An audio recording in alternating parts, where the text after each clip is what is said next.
welcome back to the Childhood Cancer Perspective, and thank everybody so much for sticking with me through all of these episodes as I continue to detail the journey of our daughter JC being diagnosed with a rare form of brain cancer. And after a 520-day battle, she laid her sword down on July 3rd of 2021.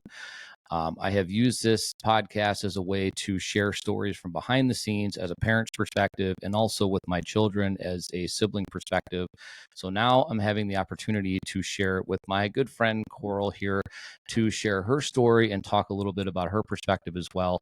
So without further ado, this is my good friend Coral. You can introduce yourself and just talk as much as you'd like. Okay, my name is Coral. Everybody knows me as Luna's mom. Luna was my daughter. She is my daughter. She was diagnosed at 3.5 with DMG, diffuse midline glioma, in September of 2022. And she passed this past June 2023. She fought for nine months. And it's been hard. And like I always say, I never thought that we were going to be thrown into this world. It's as a parent, it's not something that you think about. You think about becoming a parent and having your kids, seeing them go off to school, and all of a sudden you're hit and forced into this world that you don't know anything about. And now my focus is because we walked her fight and we saw the reality of what is childhood cancer, I advocate and raise awareness for it because I want those parents that were in the spot that I was before to wake up and realize that it could happen to anybody, because both of us were parents at one point that didn't have a child with cancer. And now we sit here together as bereaved parents. And I think people need to wake up to the reality of what's outside their box and care more. Exactly. And I think you hit the nail on the head with saying it's like, the day before they were diagnosed, we were not parents in this world. We were not parents in this community. We did not have children with cancer. Mm-hmm. And I think we're all guilty of that not really paying enough attention to this world until you're part of it. And so for that, we can't fault people. But at the same time, when the community seems to be getting so large Mm-hmm. and so misunderstood, we really need people to listen up and understand this is a big problem. Because neither one of us, I think, wanted to be in this community. Neither one of us wanted to make friendships or long-lasting bonds in this type of way. But I know that I've always said that I didn't want to be part of it, but I will now go scorched earth for any family in this community, any child, because they deserve it. And our families deserve to be heard. So, what else? What else can we talk about? Well, I was going to say, I know that you said we can't really fault people, but I think some people we can, especially Yep. family that also, maybe you're the first person that has a child with childhood cancer that turns the back on you. I think to a certain point, we can't fault people because we were in their shoes too, but there's those people closer to you that could help also be a voice. And they, many times, sadly, you realize who's really there for you when you're going through this. So I think people really need to just, I don't know, care more than themselves and really open up their eyes and not turn away. Yeah. No, I think you'll probably agree that goes in line with when the unfortunate thing happens of losing a child, that support that you have. And honestly, I feel the same way from family even, and the people you thought were going to be ride or die till the end tend to kind of back away.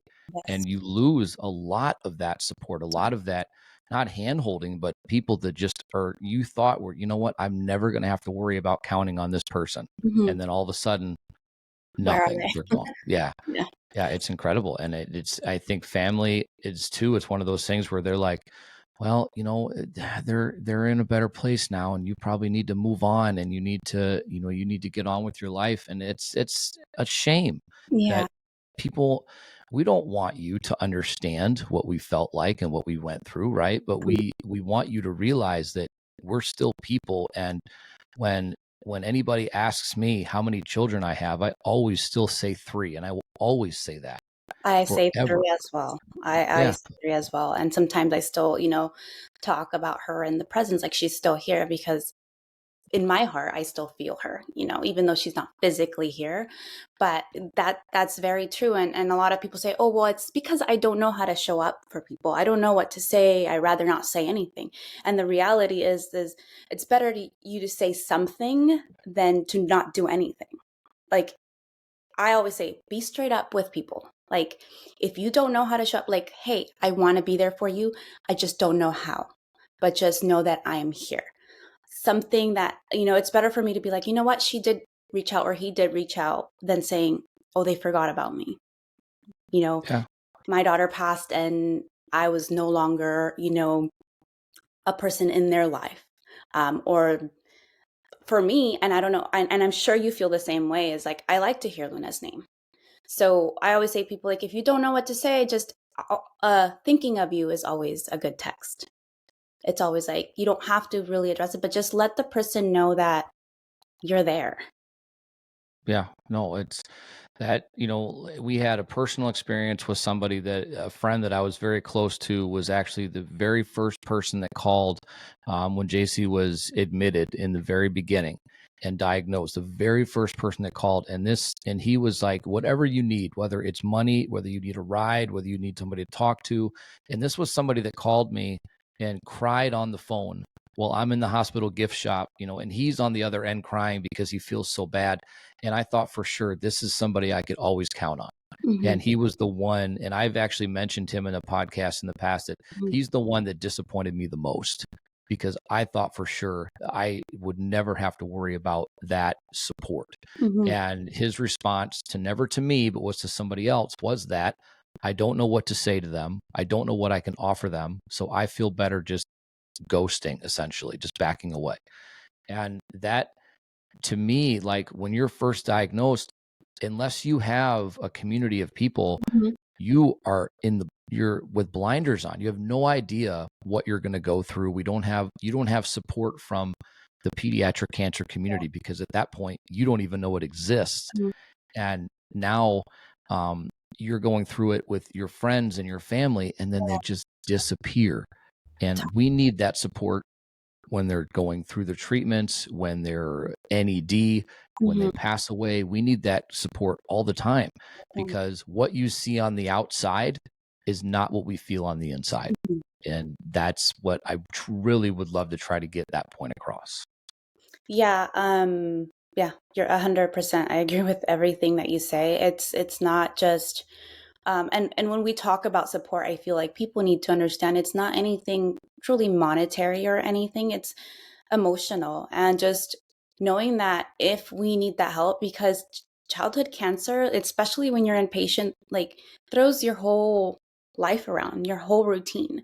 So to feel that we have someone we can be like, hey, I need, like, groceries, I need this picked up, I need my kid dropped off, to feel comfortable to have that is everything, because then we can turn around and focus on our child. And in itself, it's hard to ask for help. Like, Mhm. it's hard to help. I had people tell me, like, oh, I'm here if you need anything. But the reality is, like, that kind of falls on me, like, oh, well, like, when you say help, how much can you take on? Like, is it just an ear for me to talk to? Or is it more like house chores or something that I can take off my plate? So I always also say, offer something tangible. Hey, if you need me to talk, I am here. If you need me to help you, go and pick up your house, if it's someone close, like, let me clean your kitchen. Hey, I can drop off food. What time will you be home? Or anything. Do you need coffee? Something tangible, so we know.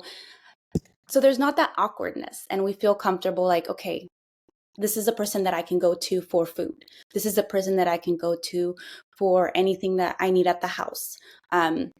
So if we don't respond, or don't exactly tell you what we need, it's not necessarily that we don't need the help. It's that sometimes it's hard amongst all the things that are going on with our child. It's hard to like kind of pick, even after our child has passed. Like, I know it took me 4 months before I started driving again. It took me 4 months before I left my room. And I had friends that would come like, hey, let me take the kids to school. So I didn't have to do it. Oh, let me, here's a gift card for food so you can order food. So just offering something tangible, I think is important for people to also like know and understand. Yeah, no, I think you're 100% right. And that's, um, j- I get, yeah, it's that being able to offer anything at all is so important because, like you said, and we still, even today, asking for help is hard. Yes. And, I've also said in the past too that my wife and I, through our entire marriage, coming up on 20 years, is that we have always been that couple that helped everybody else, whether it was paying somebody else's bills, whether it was helping with rent, or whether it was letting people live in our house, Yes. whatever. We were always the one that helped. Mhm. And so for us to turn around, and that's not like not putting us up on a high horse. That's just saying that's the way that it always worked out. And Mhm. for us to turn around all of a sudden and say, hey, we need something. Yeah. And we were terrible. We're still terrible at it.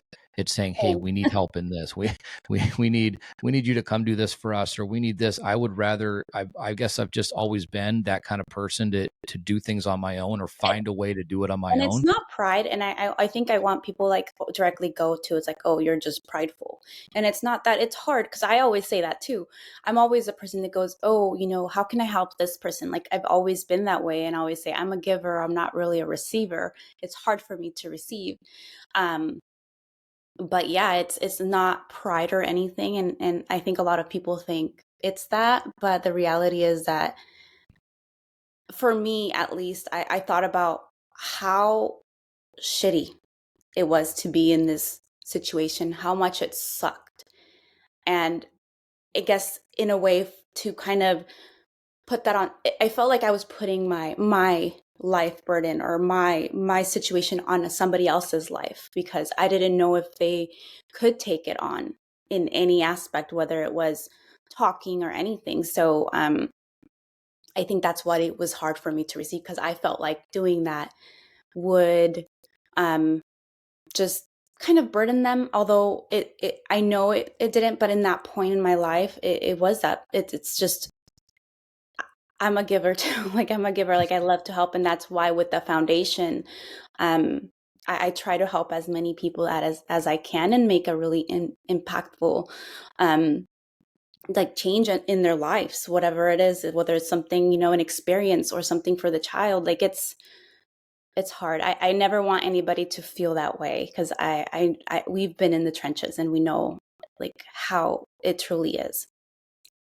Yeah, no, it definitely is. And I think with us, if anybody that knows us or what we've done through social media and things like that, we probably take on too much when it comes to trying to help other people or to support as many as we can, because I feel like that's what we need to do. I feel like that's what JC would have wanted, for Yes. us to continue to help other people, because that's what Mhm. she was about caring. And that's something that is so important for people to understand, that these kids at 4, 5, 6, 7, 8 years old, they don't care about themselves as much as they care about everybody else, Yes. and making sure that they're okay. I Mhm. think these children at that young age, even, and whether you are a spiritual person or a religious person or not, I think they know what is happening Mhm. on a way deeper level. And like I've mentioned it before, when JC went into her, where she couldn't breathe and she was having a hard time right before she went into that sleep state, I looked at her and asked if she was okay, and she looked at me and nodded yes. Mhm. Now, I think she knew very well what was happening, what was coming, and she was essentially letting me know she was okay and she was going to be all right. When our friends, when their daughter passed last year in August, it was the weeks leading up to it. She was always asking, "Are you okay? I Mhm. want to make sure you're okay." And these kids, they just they have that ability to want to care so much, and I think that transfers to us, and we just want to do the same thing. And I'm so willing, and I think maybe you too, that you will overextend ourselves to the point of complete exhaustion, if even if that means we can help one person or Mhm. make one person smile or one person forget about what they're going through for that day. um Yeah, I, I so I know that I find myself when I do things for the foundation, like sometimes I don't sleep for 24 hours because I'm up doing, aside from procrastinating, but like I pour my heart into this and I make sure that every detail is Luna. And I always say I would do what Luna would do. Like you said it perfectly. Like Luna, anytime anybody she came across anybody, she made sure to acknowledge them. She made show that to say hi. She made sure to know their name. That's something that she loved to do. What's your name? What's your name? Even though she asked it before, she made know that anybody that walked in the room, anybody, if she was out in the garden with her grandma, that, she would say hi and ask their name. Um, and that's what I kind of do. And I also feel like our kids know more than what we think, because you know I'm sure you watched the video, but when Luna went into her deep sleep, because she went into a 6 long sleep, she also was telling me like, I love you, mom, like, I love you forever and ever. And that's the day that I called hospice and that she went into that deep sleep. And I feel like now looking back, like she was really trying to tell me, like, she could barely talk and really try to get it out to let me know, like, I'm not going to leave you without saying that and letting you know that I love you. Um, and she's only 4. So I really think that our kids really do know way deeper than we think they do, especially when it's in those kind of last stages. Um, but yeah, and that's just kind of what I do. I'm always like, what will Luna do? Like, what would Luna want to do? And that's just how I guide my heart in giving to others. And, um, I want everybody to feel like acknowledged and know like you're not alone.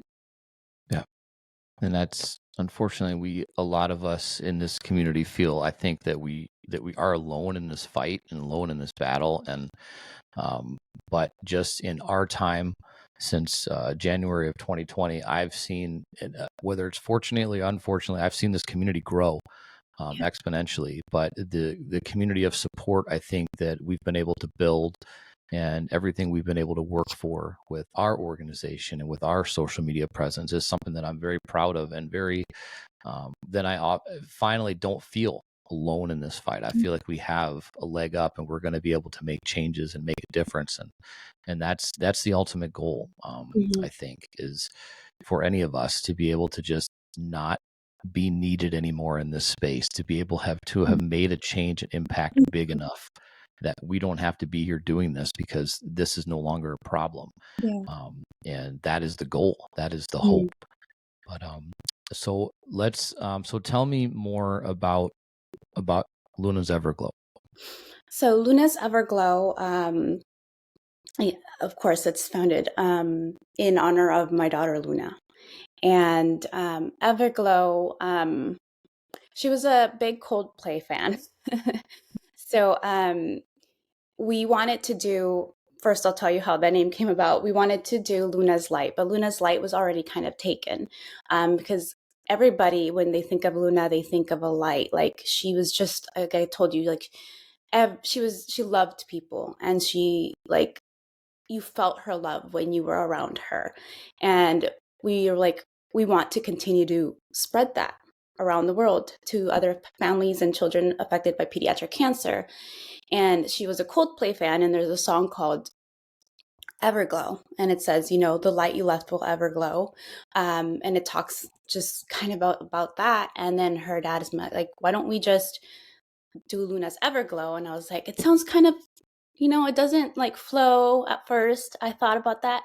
But then I don't know, like one day I'm like, you know what? No, it actually does flow. So we decided to do Luna's Everglow. And now it's like, I wouldn't change the name at all, because I think it's perfect.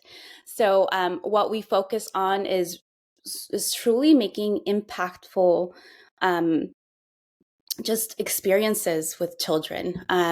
We do a lot of donations to Luna's Treating Hospital, which is Chalk Hospital in Orange County. We, for her birthday, especially because her birthday is December 31st, so it's New Year's, and they tend to get really quiet during New Year's Eve. So we donate during that. Most holidays we do. And then we do what we call is Best Birthday Ever, in reference to Best Day Ever, the Tangled, because Luna loved Tangled.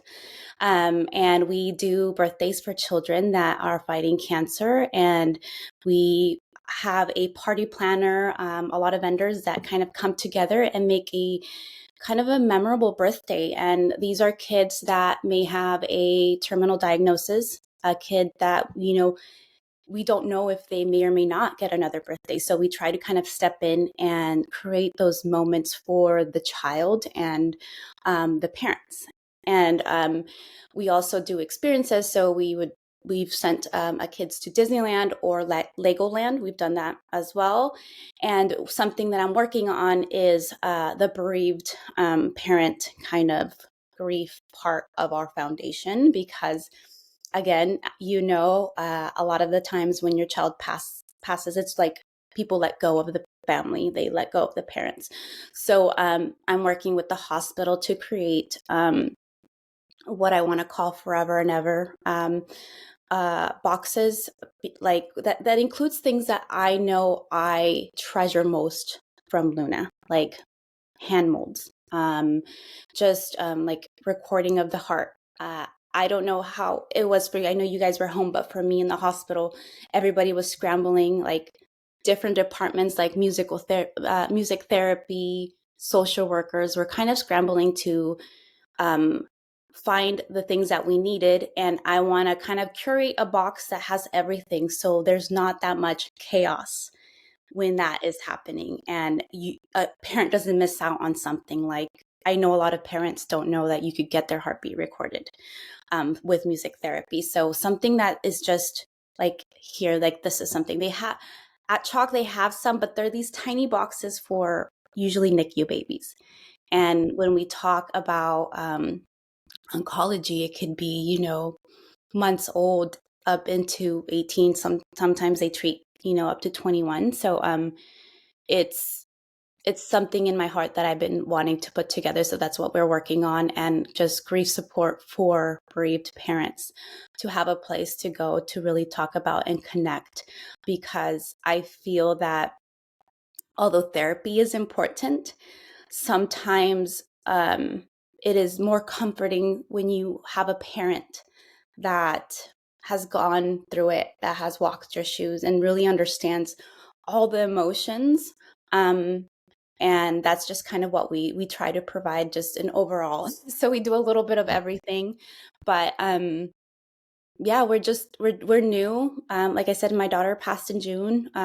I started doing this a few months after she passed, and my hope is, yes, to help as many kids as I can and families, but my focus is really in making meaningful, impactful presence in these families' life, like going to their softball games, going to their birthdays, just really walking them through it, because I know how it feels to feel alone. So I'm not one that, I just want to throw money or toys or whatever it is. I really want to show these parents that, they're not alone. And again, that's something that I can do now. Who knows? I hope that we grow eventually. But for now, I think I've been very happy with the things that we've done and how we've done them. And again, always thinking of Luna and letting her guide me through it all. Yeah, no, I think it's all amazing, and I think with there's two different ways that families go Mhm. when their parent or when their children pass away, and one is to kind of do this route where we Mhm. create an organization or a podcast, or you advocate or whatever. And the other one is to kind of just sink into the background and not pretend it didn't happen, but you just don't want to be part of that world Yeah. anymore. Mhm. And either way is fine. Like Yeah, that's, none of it, it's just, there's but no right or you know wrong what I mean? way. Like there's no right or wrong way to grieve, and there's no right or wrong way to move forward in Mhm. life. So I think it's amazing. I think the grief side of it is something that does tend to get, I don't want to say left behind, but it doesn't get as much focus. The parents are meant, we're supposed to be, carry the weight of the world, and it's all about the kids and stuff, Mhm.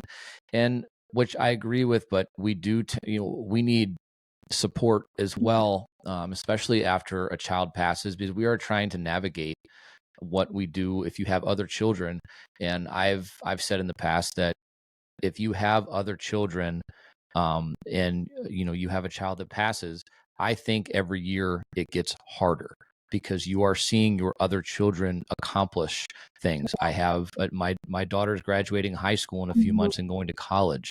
I have another daughter; she's going to be a fully licensed driver in a few months, and they're competing in things, and they're moving forward with their lives, Yes. something that JC will never be able to do.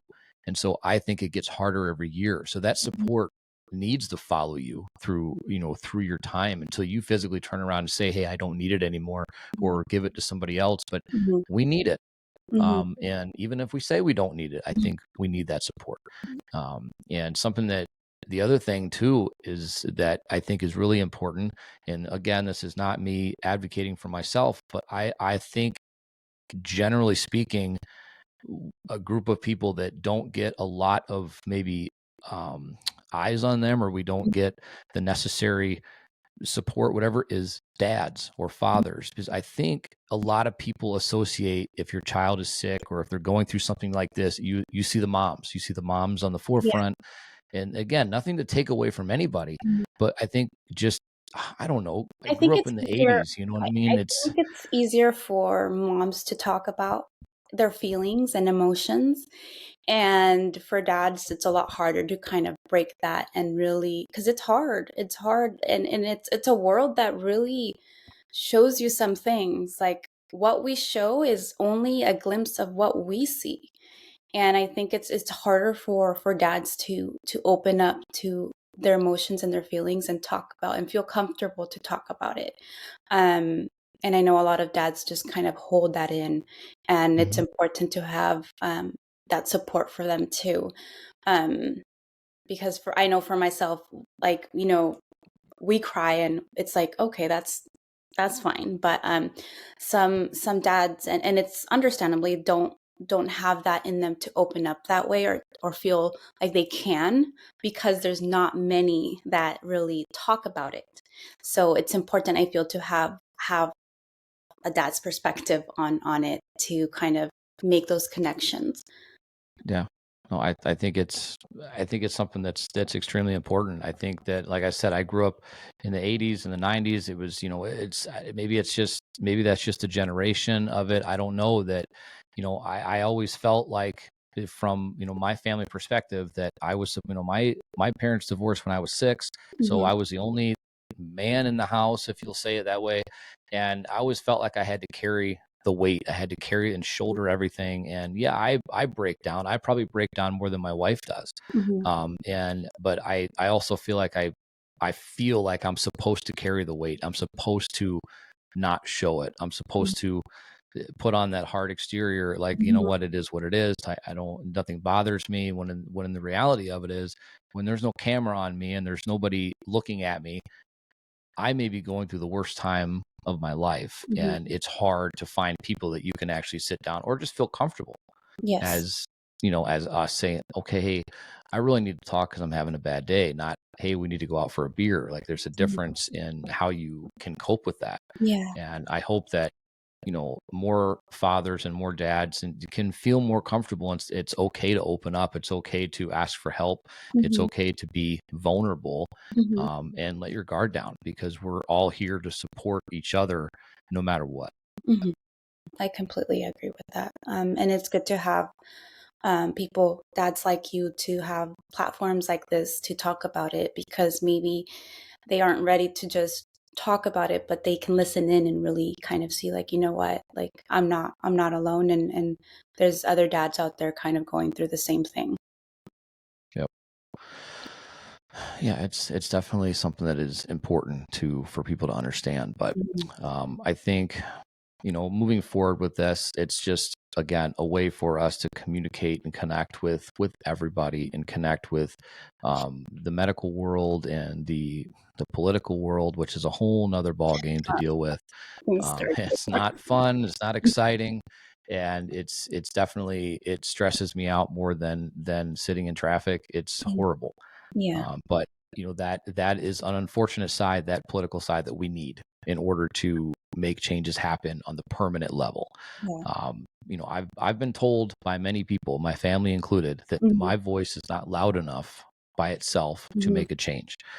I don't agree with that, because I think if you've heard me, you know that I can speak just as loud as I want to, and I will make my voice heard, because I'm speaking for a community. Yeah. I'm not speaking for myself. Mhm.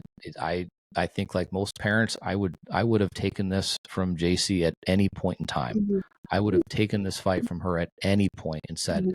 I'll do it. I Yes. would rather give you everything that I have. I would rather give you that 42 years that I've been on this Yeah. earth than for you to lose that time. Mhm. And it's to get people to understand how far we're willing to go, and to get people to understand also that it can happen to you at any moment, Yes. is so important. And that it's not a threat. You know what I Mhm. mean? It's not a threat to come in and say this could happen to you. Mhm. It's a reality. Yes. And I think rewarding that it's not that your voice isn't loud, is that we're louder when we're together. Mhm. So by advocating and raising awareness, understanding that, you guys have your foundation, I have my foundation, but like working together, we all want to get to one point. And it's for one day cancer to not exist at all, you know?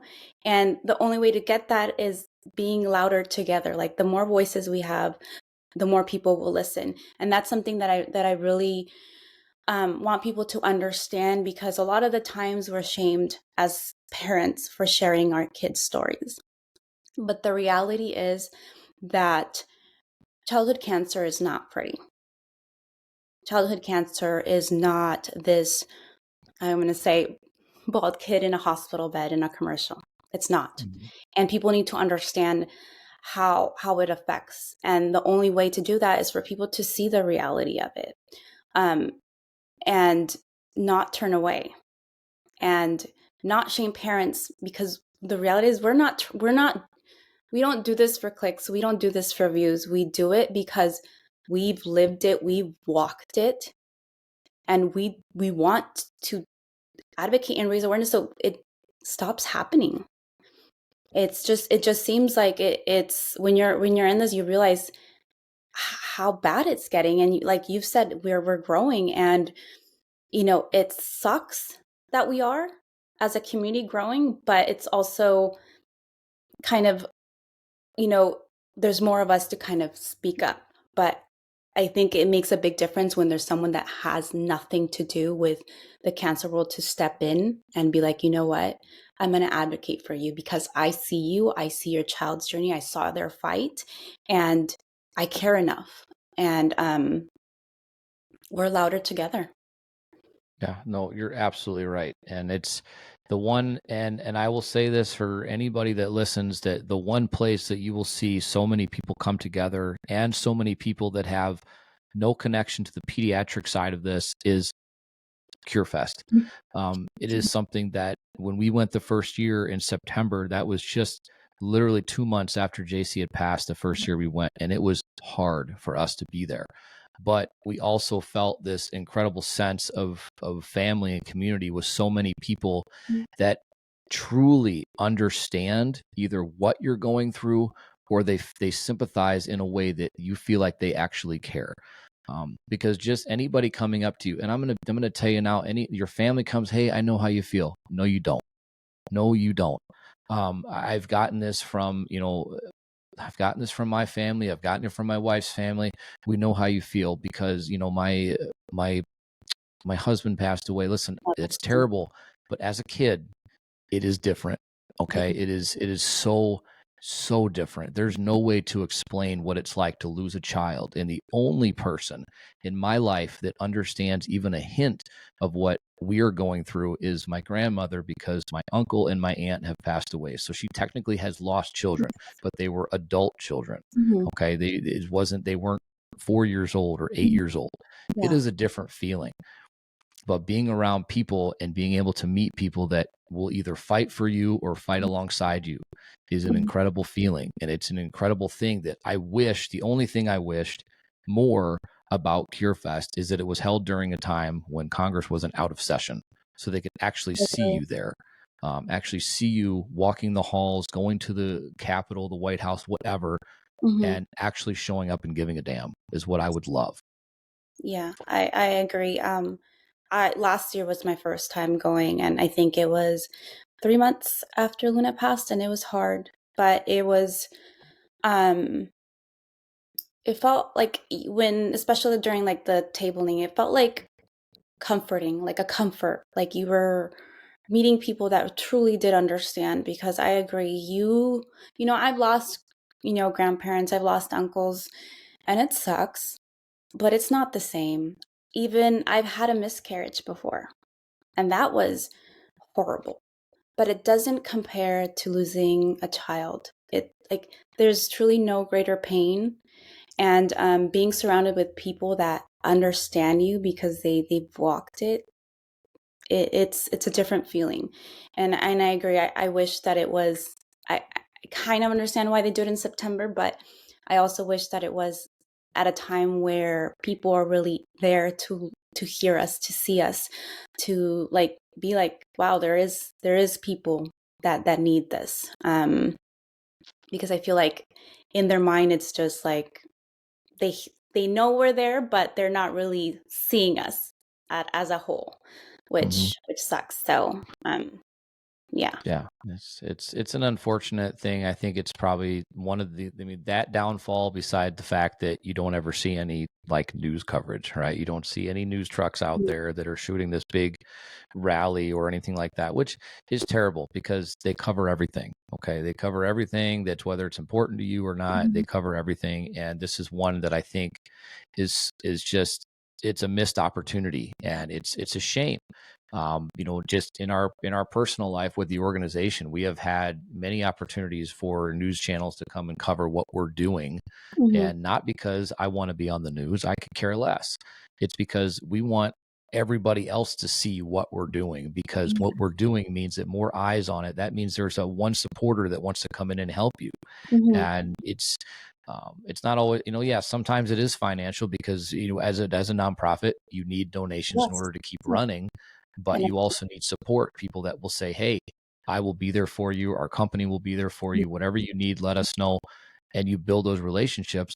But when it comes to the media, I think that they turn a blind eye. How many times I've reached out and they said, hey, we got to take this to the newsroom, and I never hear from them again. yeah. And I think people need to understand something important too, because it's so hard to be a small foundation, fundraising. Community donations is really what keeps us going. And people are like, oh, well, if you're going to do good, you don't, if you do it from the heart, you don't have to show it. But the reality is that we need to, not only to get it to see more eyes, but to show those people that do support us that we are using what you donate to give back.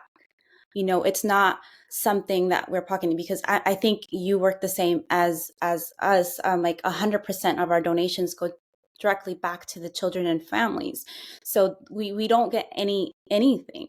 So the only way that we can get people to see this is by showing it.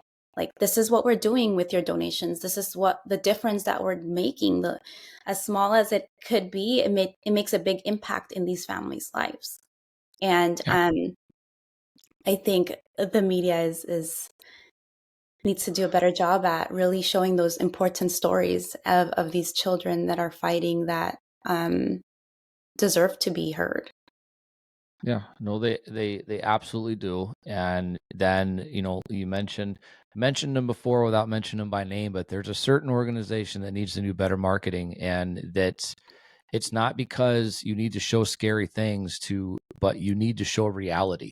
Yeah. And it wasn't until even this year that I started to notice that one of their commercials would follow the child going through treatments, and then they fast forward to a year later and tell us that the child passed away. So that was the first time I'd ever seen anything like that. And I understand that that's one of the biggest places that people will donate money. Hmm. And wonderful. Okay. We know people that have been treated there. We know people that are still in treatment there. They do amazing things. Hmm. But when you put all of your money in one basket, you are asking for nothing else to be done. They're only at one place, one group of people. There are scientists and doctors out there that want to make changes and don't have the financial means or don't have the abilities to do these things. And for us, our marketing is going online, and our marketing is posting on social media, and we do the best that we can. And I was walking somewhere a couple of days ago, and I heard two people talking, and she said, I always make my donation to them every single year. That's where I donate my money. Hmm. But I wish they would leave me alone, because every single month they send me another letter asking for more money. And it's like, I And just, that's frustrating, the reality is that people don't know, but they are sitting on a lot of money that is not being used, you know?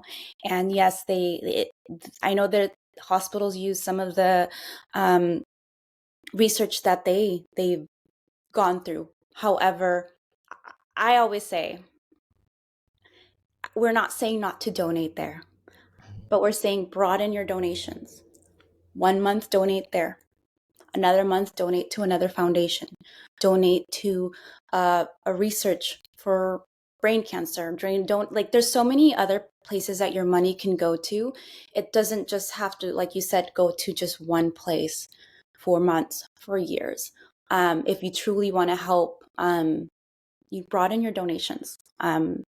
There's other amazing organizations, also small foundations, that make a big difference. And yeah. Yeah, no, Without it's saying more, I mean, people get. no, I think they know. I think it's one of those things that there are two very big organizations, one for pediatric diseases and cancer and one Mhm, for breast cancer. And mhm. people donate blindly to them every Yeah, year because of the namesake, not yes. because they're doing anything wrong, not Mhm, because they're not making research and making leaps and bounds in the research for those specific areas. But again, if you're putting all your money in one spot and you've got somebody sitting over here, listen, Amazon was started in a garage. yeah. Okay. And, Napster, if you remember that, was started as a school project. Like, Mhm, there are people out there that are the greatest minds that will never have the ability to create something because they're not a big name. mhm, And it's a shame that that's the kind of the way these things go. mhm. It's a shame that the people that have organizations like this have connections to people with billions and billions of Yeah. dollars and don't really need the help, Mhm, but continue to get it. And then organizations that are smaller, who I've been told I'm not allowed to call myself a small organization anymore. I'm supposed to brag about how big we are, which it's just not me. I feel weird about it, uh-huh, but um, I there's organizations like ours that struggle every day, every month, every year to make a change, yeah. and then to raise this money every year, and we feel like we have to give it away Mhm, to research. That's mhm, that's our that's our goal, and we're kind of being pushed into a corner now that we may need to do all of our fundraising for ourselves next year, mhm, because people want to, or these companies want to see that if they're going to give you money, it stays right here. mhm, And we are not small. We are global. This mhm, community is global. mhm, We want to help everybody. I'm in one state, one community, one city, but this problem is not a one city and one state problem. mhm. And so that's what needs to be understood, that if you're donating money to us, our the donations they're being spread all over. We have sent packages to all 50 states and like 5 countries, and Mhm, um, we don't just limit it to this, because if we did, I think it would be seen. I almost think it would be seen as selfish to limit it to one space. There's so many people that need help, and mhm, I've said it before. We probably overextend ourselves, but that's the reality of what we need to do in order to do things that our country, our government won't do. Yeah. It's up to us. Mm-hmm. Yeah, I agree. Yeah, you guys do amazing job. Like that, you do amazing. Like that's why I always tell you, you inspire me to kind of push a little bit harder, do more. We are just small, but we hope that one day we can expand to be that at that point one time. Well, more than one time, but yeah, it's like you said, it's global. It's not just here. It's not just in California. It's not just in the US. It's everywhere. And I think people need to wake up and realize that childhood cancer doesn't discriminate. It doesn't matter your race, your gender, your age. Kids get cancer too. Very tiny Yeah, babies also get cancer. And I think people need absolutely. to realize that. Yeah, and it's absolutely, and that's the one thing that once again people see cancer and they see that's the word, and that Mhm. means that it affects everybody exactly the same. Mhm. And when they think, okay, well, if we have billions and billions of dollars in cancer research, that's right. You have billions and billions of dollars in cancer research, but you have millions, okay, for pediatric cancer research, which is 100% different than adult cancers. Yes. Even if it's the same strain of cancer in a 4-year-old versus a 40-year-old, Mhm. you react differently. Your body handles it differently. The treatments that you go through. If we were allowed on social media to show exactly what these treatments do to a child in full, without the blurs and without the stickers over certain things, you would lose your mind. I think you would fall to the floor and think, holy hell, I cannot believe that a small child is going through something like this. Yeah. What we see on those commercials, those kids are all smiling. Yeah, they are. But that can be such a small part of all of this. I still have, and I say this all the time, I still have got pictures on my phone and videos and things like that that I have never shown anybody. I still have things of when I was going through with JC that I don't think I've even shared with my wife and my kids, from things that I've seen Yeah. that would floor people. But unfortunately, I really do truly believe that it's that reality that some people need to see. They need to see what it's like to be, um, you know, 20 pounds, 30 pounds, 40 pounds, and having this, and having a nurse walk into your room in full biohazard gear. Because if they, for some godforsaken reason, touch this chemo, well, that's the end of it. Mhm. But and then it goes in a biohazard bag.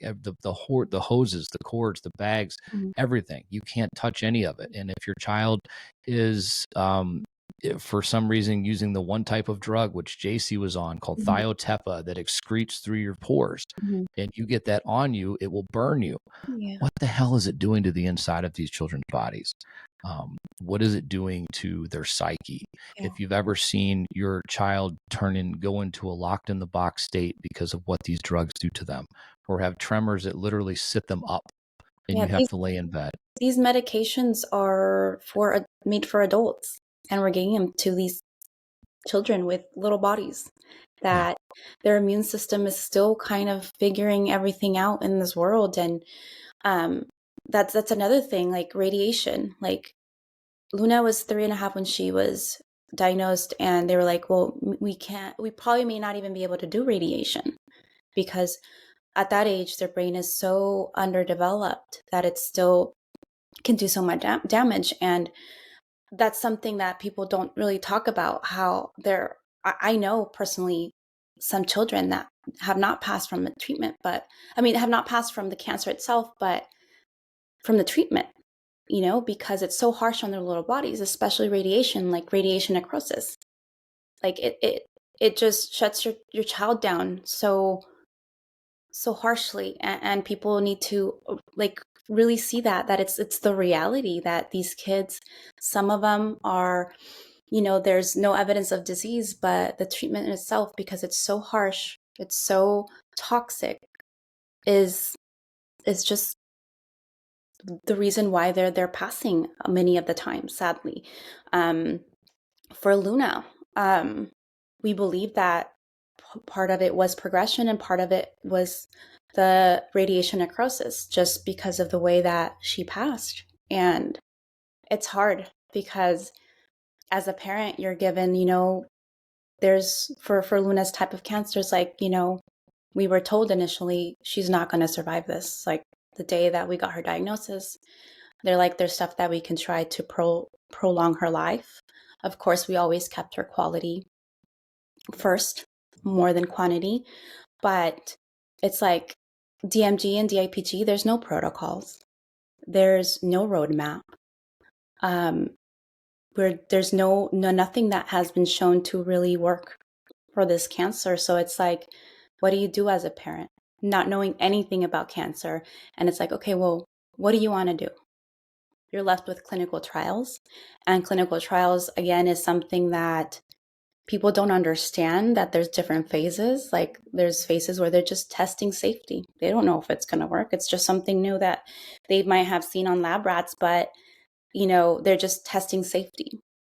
So I think there's also needs to be more education for parents in the fight too, but also people that don't know that it's not, they hear, there's a clinical trial, then you're going to be fine. The reality, that's not the reality. There's cancers that don't have protocols, that don't have roadmaps. And even the ones that do have, they're so harsh and so toxic. Yeah, no, there are some drugs that when they go into these children, the side effects, I mean, are 5-6 pages long, and the last one is always death. Yes. And it's one of those things where you're not forced to sign these papers, but you feel like, I know what the outcome's going to be if I don't try, Yeah. and I feel like I have to. And Mhm. it is such an incredibly hard thing to watch your child go through this, and they're so innocent, and they you're supposed to stop pain from happening to them, but you have to physically almost do this to them in order to give them a possibility of Yeah. survival without any guarantee. Mhm. And when we were first diagnosed, the oncologist sat down in front of us. He said, so we've done the biopsy. It's choroid plexus carcinoma, and it has a very poor prognosis. And that was about the extent of the conversation. And this was while she was in for her second surgery to completely remove the tumor. And at that point, literally, we were sitting in the waiting room, and there was somebody that got up and started yelling at the person sitting there because they weren't able to go see their mother. And their mother was, she was, I don't know, 80 years old or whatever. And at that point, my wife was pissed. And I don't know if they ever heard her, but she's like, well, at least your child just didn't get diagnosed with cancer. Your mom has lived a long life. She was angry, and it's not like it was trying to degrade them or anything they were going through. But it was like, at that point, we felt like, what the hell did we do? What did we do? Did our daughter do to deserve this? There's no rhyme or reason. Your And perspective on life changes, on the things that are truly important, the things that really don't need much of like, just your you see how fragile life is. The moment that they tell you your child has cancer, your child won't survive this, I remember the feeling, like I threw up when they told me. I threw up, and you're like, what? You don't, like, you go into this shock and this disbelief, and then reality sinks in. And it's weird because you go through shock, and I think the reality of this is going to be our life goes in. And I think, I don't know how you feel about it, but when you lose your child, it all just seems so unreal. Like, it seems like, how, like, you sit, like, I sit here and think, like, how is this our life? It seems unreal. Like, I think it's that for me, maybe it's because it's only been 10 and a half months. It's like, it just seems so unreal. And yeah, your perspective on life definitely changes. Yeah. And I think that's what I do too with my videos and my posts, and try to people to see, like, like, if the only problem you have right now, yeah, it sucks, is money. I get it. But if you have a healthy child, that is everything. Everything. Yeah. That's the world. That is the absolute world. And when you're going through all of this, and the unfortunate thing happens of you losing your child, and then from there on out, my wife is uber paranoid about this stuff, and I am too, but I tend to suppress it, Hmm. because I cannot allow something else like this to happen again. Hmm. And so, but anytime, one of our daughters, if it's a headache or they don't feel good, and she goes to the worst. Oh my God, I can't. I said, you got to stop, because we're gonna short circuit here, and we have to relax and just kind of Hmm. let it go. And it's not me discounting anything, but it's just you can't imagine that something like that could happen again, or Hmm. it could happen to you, and you don't think it could happen in the first place. you know I've said it before that I grew up watching these commercials. I grew up watching this stuff on TV and not giving it a second thought, thinking that sucks. Hmm. I can't even imagine. And then here we are, and we are the commercial. Living. You are that. And my wife says that the reason that people leave is because there's no longer a freak show. There's no longer a circus act that they can watch. There's no longer a train wreck that they can see happening. And a lot of people may leave or they feel uncomfortable because they don't want it to happen to their kids. And listen, I don't want it to happen to your kids either. But at the same time, it just means never take your foot off the gas. Hmm. Never take your eyes off of what's going on. And Hmm. NED and cancer free, those are two very, very different things. Hmm. And I actually wish that they were not a thing, because I wish it was, okay, it's been 5 years, we're going to be guarded, live your life, just be careful. Yeah. Not, okay, we're going to ring the bell at 5 years and that means you're cancer free. Cancer, you know what I mean? It doesn't F around. Okay. It can, unfortunately, it pops back up. JC was technically NED in the very beginning after everything was done. And then it crept back up and it kicked us right in the ass, and it went from bad to worse very fast. Hmm. And I don't like it, because I feel like too many people see it. Oh, well, they're done with treatments. Everything is good. They're in maintenance. We don't have to worry about them anymore. Yeah. No, Next. you need Yeah. to be more on point, paying attention to every little thing, because there's no rhyme or reason for why this happens. Hmm. I think people want, I've said this in previous posts, people want to stay to cheer the child on, to see them ring the bell and cheer them on. They don't want to see the child that passes, the child that doesn't make it. And that is why they they kind of let go of the family. And the reality is that there's many of us that lose our kids. There's many kids that don't make it. But Yeah. people, once your child passes, okay, who's the next kid I can cheer on? Instead of really staying for the aftermath and all that comes after.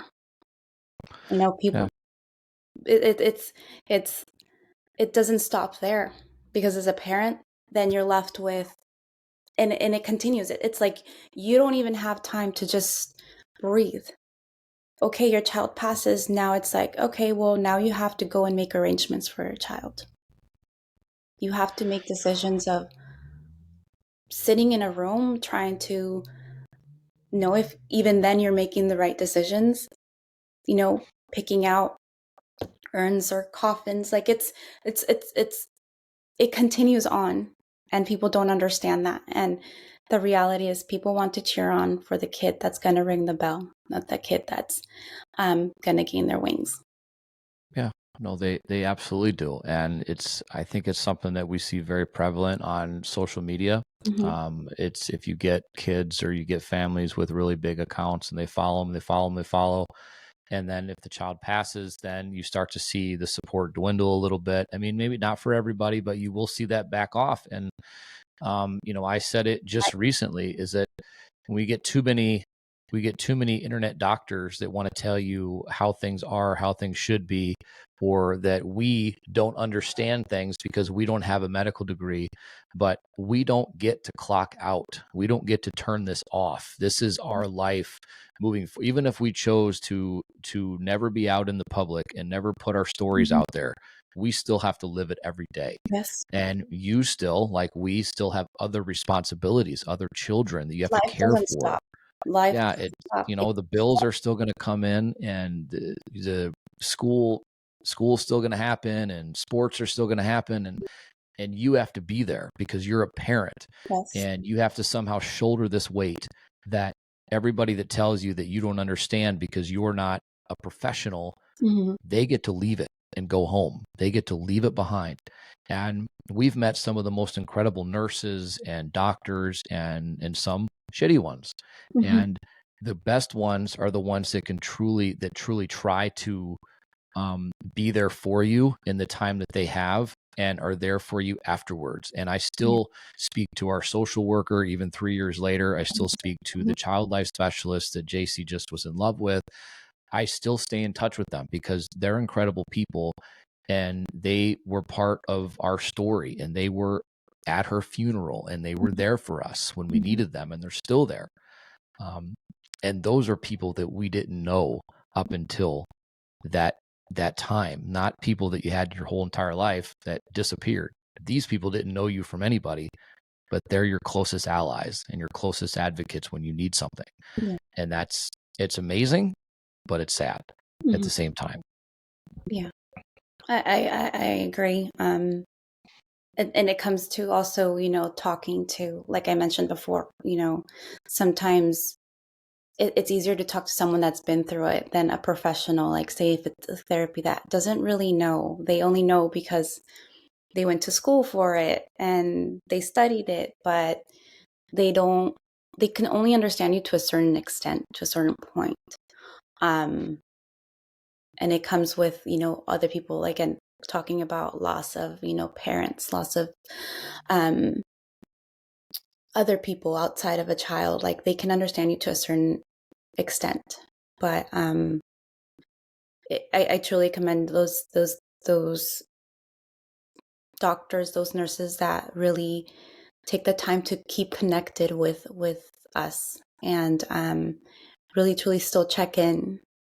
And not only that, but follow on social media, continue to follow on social media and share our kids' legacy, and just show that they're still there, present, that they weren't just, treating a patient. Yeah. No, that's something that it's few and far between. But when you find truly genuine people, then you hold on to them as close as you can. Yeah.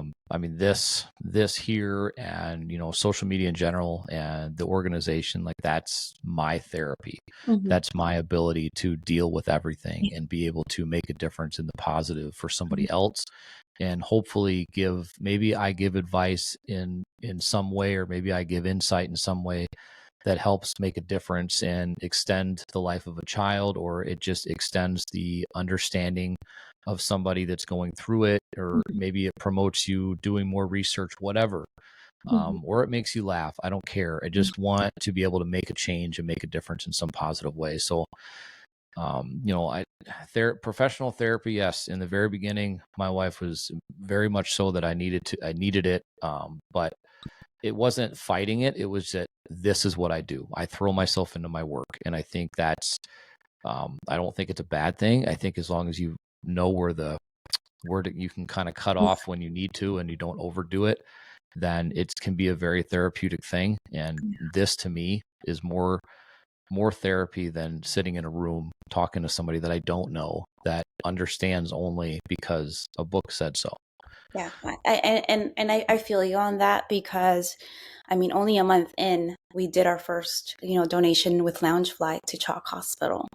And since then, people are like, how do you do it? Like, it's been so fresh, so recent. But the reality is, like, I feel Luna the strongest in what I do, in Luna's Everglow. I've even gone back to the hospital. That was hard in itself, where she passed, but it was to advocate for parents, to be there for children. I do sometimes hospital visits, and the social worker's like, are you okay? Because I think this one was, was helping the mom understand because she didn't have the language, the prognosis of her child, and it wasn't good. Um, and I somehow kept it together. I didn't break down. And they're like, are you okay? Like, we care about you too. Like, it's important for you. I'm like, Luna just passed. And I'm like, I'm fine. Like, I feel like it is therapeutic for me. It's like a way that, because I was with Luna all the time. It's a way to kind of me transfer what I did for her to the foundation and to other kids and families. So it's rewarding in that way of it helps me a lot. It fills my cup and it brings me a little bit of light to be able to do this for other families, even though I still cry every night. Um, but it is very therapeutic and comforting to help other families. And that's why, even though we're only 10 and a half months in, I continue to do it. Um, I don't know. I love, as I don't get anything in return of it, like, monetary, but it fills my cup, and that's what is important. And I truly feel like I'm making a change in these kids' life, even though if it's for a moment, if I can make them smile with Luna's Everglow, that's what we're going to do. Yeah, and that's what's the most important. And I think you said it, and I've said it in the past too, that the only not reward, but the only return that we get is I will a lot of times get pictures from families, or I'll get social media posts or something like that about when we send something out, or Yeah, from the hospital, and that's all we want. yeah, I have a real issue with organizations that are nonprofit and take salaries. I think that's the complete opposite of what you're supposed to be doing. hmm, 100% of what we do, 100% of what we take in goes right back out. If hmm, we're raising money for our event, that money is being donated. If we're raising money for CureFest, that's so that we can be there to advocate and share our stories and meet incredible organizations, incredible people, and make a difference. If we're raising money for Christmas, that's for money to go to the hospital. yeah, That money goes. That's it. We don't keep any of that. Believe me, if we could do this and make a salary, then that would be wonderful, mhm, because then you wouldn't have to work 2 and 3 jobs in order to run a nonprofit. But yeah, I just think it takes away from what you're really supposed to mhm, be doing. And I have a real true issue with that. And I've called people out on it before. mhm, And it's not, I don't know. It's just, I don't know. It freaks me out. It weirds me out. I don't like it. mhm, And, the whole point is supposed to be giving back and supposed to be yeah. helping people. And And, fundraising is hard. yeah, It's hard. And I know people will probably be like, every time I do a fundraiser, oh, here goes Coral asking for money again. But I'm not asking it for me. Like, even when Luna was in the fight, I think we posted our GoFundMe one time and that was it. People asked for the link. Oh, here's the link. But I never really asked. Now I do ask for the foundation, but this is for other families, so I can make those changes in other families. And yes, 100% goes back into what we do. And if we did a fundraiser and it went really well, that overflow, if there is any, goes into the next thing that we do, or it gives me opportunity to send a child to Disneyland, or do something small, or a birthday, whatever it is. But I think people need to understand that we're not keeping it. It's going back into the mission of each foundation, and it's important. Like, if you can't donate, always share. That's the biggest thing I think that you can do, because you someone that follows you, it could fall into different eyes that haven't seen it, and maybe that's a potential person that can donate and really make a difference in if we can do more events or help more children. Um, it's it's important for people to understand that, because it's hard. yeah. Just so everybody knows, fundraising sucks. Yeah. It is horrible, and especially when you are raising money, and just as the most the basic of words for sick children. It is hard. Yeah. And I don't know if it's because people don't want to be associated with it or if they just want to pretend that it doesn't exist. Yeah. But fundraising in this realm is very difficult. Now, some people have found a niche and they found, things like that. But when you're just doing it locally and you're doing it on social media, and that's how you spend a lot of time trying to bring in money for your organization, it is hard. It is very hard. And sometimes you do really well. Sometimes, you're like, okay, I did really well this year. Next year is going to be great. And then next year sucks. And it's hard. And, we do certain things every year, and it's the same thing that we have the same group of people that help us every single year. And we love them with all of our hearts because they've helped us so much. But we wish that the community would grow and take some of the weight off of those people to help us out. Because what we do is, again, like you said, it's not for us. We're not keeping any of this money. Believe me, if I thought that I could fundraise this way and never have to work a day in my life, well, then wouldn't anybody? But no, we don't keep any of this money. It goes away. We give it away essentially to whether it's to events or to research or packages or whatever. We're just doing it for somebody else because that's what and to be told we can't donate money to you because you're essentially a third party because you're giving the money away. What the hell? I mean, but okay, then are you going to turn around and donate that money to the organization we were going to send it to? Then, you know what I mean? It's that is, or that your, let's see, that your you don't line up with their giving priorities. I'm still trying to figure that one out. That's a quandary I don't understand. And mainly I'll put it this way: kids and children are at the center of everything. And I say that because even if you are a defense company, if you are a health product company, if you are a soap company, without these kids, there will not be anybody else to sit in those boardrooms in 20 years. There will not be anybody else to vote you into office. There will not be anybody else to use your products. If you do not protect the most incredible and valuable asset that we have, there will be nothing left for you to donate later on, and you will not have a position either. Yeah, it's like they say that the government and everybody says our children are our future, but actions don't match up to that. It doesn't seem or doesn't their actions are not matching up to, if our children are our future, then what are we doing here? Why aren't we doing more for them? Why aren't we pushing more? Because it's a problem. Yeah, no, it's a huge issue. And I think, and I have an incredible idea that I've been working on for a while now. And tomorrow I have a teleconference call with my governor's office, and I'm dreading the responses that I get to this about how they can't support it or won't support it. And it is an idea that makes sense for our state, but could make sense for so many other states as well. And I just don't know. Like, I'm waiting for the ideas. I mean, we blew it up the other day on social media about the kind of crap that gets signed in this state or in any state, these bills that people put their names on or sponsor. And every single one of these politicians at some point in their campaign, I guarantee it, said, we want to protect kids, we want better schools, whatever. It's something to do with children. Okay. It doesn't matter how it is. But now that they're in there, they don't give a damn. And it's and how they can also tie something back into children on every bill that has nothing to do with it is also amazing to me.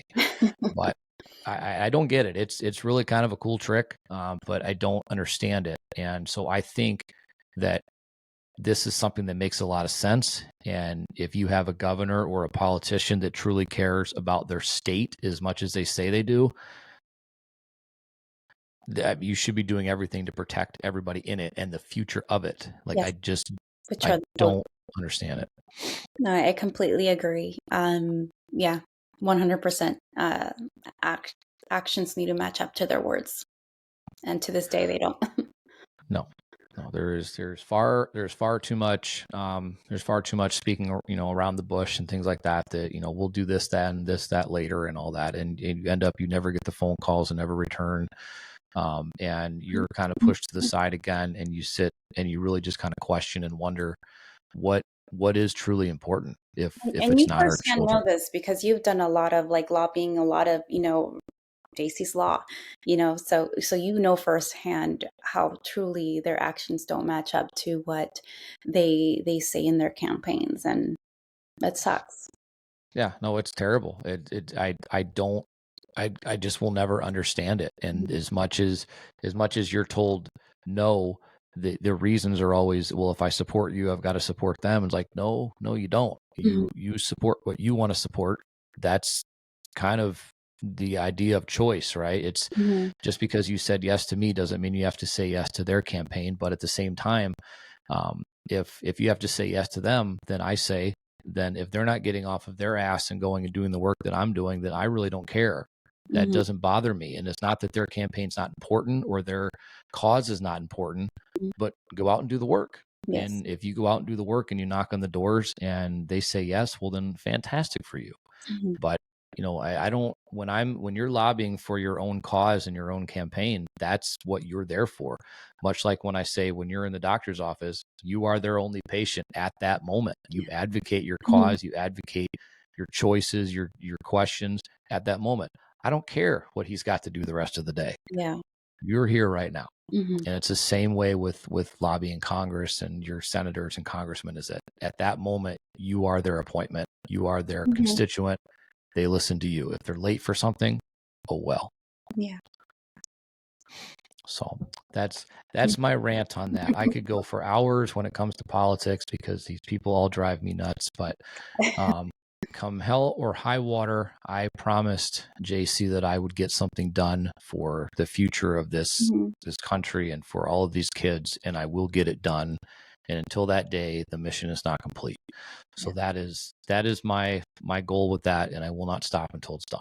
I think you're doing amazing. I think everybody sees how much you're pushing, and you're not taking no. And if you do take the no, you find a different way. And that's admirable. And it's something that we could all learn from.